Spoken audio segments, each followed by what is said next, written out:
Someone once came to me and she wanted to know God's will for her life. She was like, I want to know the exact thing that the Lord wants me to do. Her request was good, but instantly I noticed a few things that made me concerned. One was her lack of faith in what she was doing.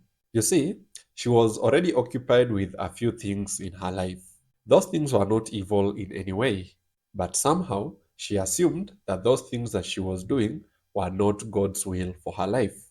When she mentioned that she didn't believe she was living in God's will, I remembered what Romans chapter 14 verse 23 says. But he who doubts is condemned if he eats, because he does not eat from faith. For whatever is not from faith is sin. The fact that she didn't believe what she was doing was God's will, what she was doing became sin. This realization led me to make the first recommendation to her. I told her to have faith in what she was doing, even if God didn't outrightly command her to do it.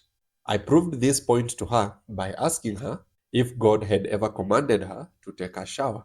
Of course, she said God had never commanded her to take a shower. So I asked her, why does she take a shower if God never commanded her to take a shower? She just chuckled. I told her there is a good reason why God gave human beings free will. There are many activities that God expects us to do using our free will. We typically call it common sense. Common sense dictates that you clean your house when it is dirty. You don't wait for God's command for such a matter. The other thing that I noticed about her request that made me concerned was her assumption that God's will is easy. God's will is good, but that does not mean it is easy.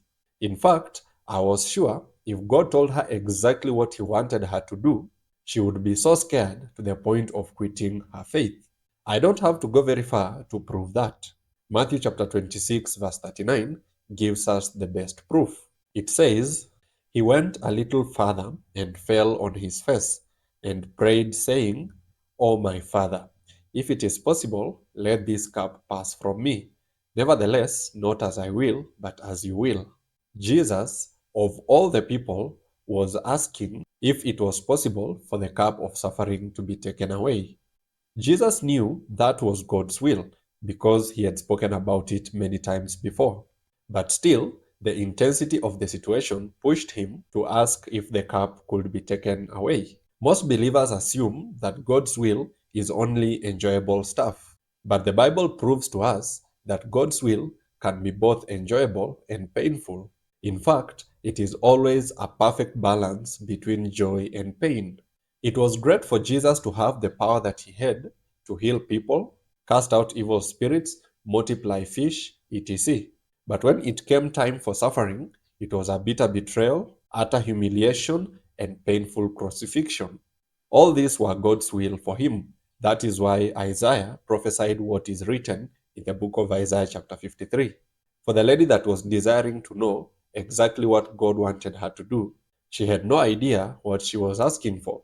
The last thing I noticed about her request that made me concerned was her maturity in spiritual matters. Asking to know exactly what God wants you to do feels like something mature believers do, but actually, it is immature believers that ask such questions.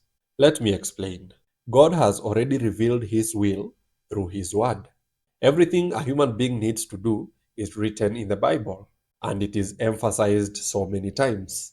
A mature believer who has taken his time to read the Bible will have no problem figuring out what God requires of him. I agree that some of the instructions written in the Bible are vague, but that is why God also commanded us to seek understanding. When Jesus says, Love your neighbor as yourself, and also says, Do to others what you would like done to you, he is talking about the same thing. Even if your common sense is little, you should understand that Jesus is telling you to do to other people what you would like others to do to you. And you can't tell me that you don't have things that you wish other people did to you. How many times have you heard people say, I didn't get a chance to enjoy my childhood, so I started this organization to help kids enjoy their childhood?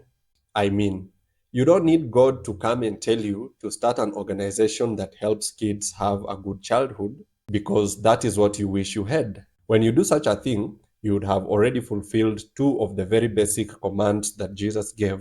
And in the process, God will make sure you succeed for having the heart to show love to others. An immature believer will ask, I want to know exactly what God wants me to do.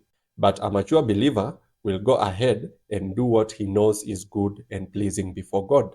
As much as I've made this look simple, I understand how tough it can be to know if what you want to do is aligned with the commands of God in the Bible. For that reason, I am willing to help you assess if your plan is aligned with God's commands in the Bible. Book a free Google Meet session using the link in the description, and I'll help you by the grace that God has given me. God bless you.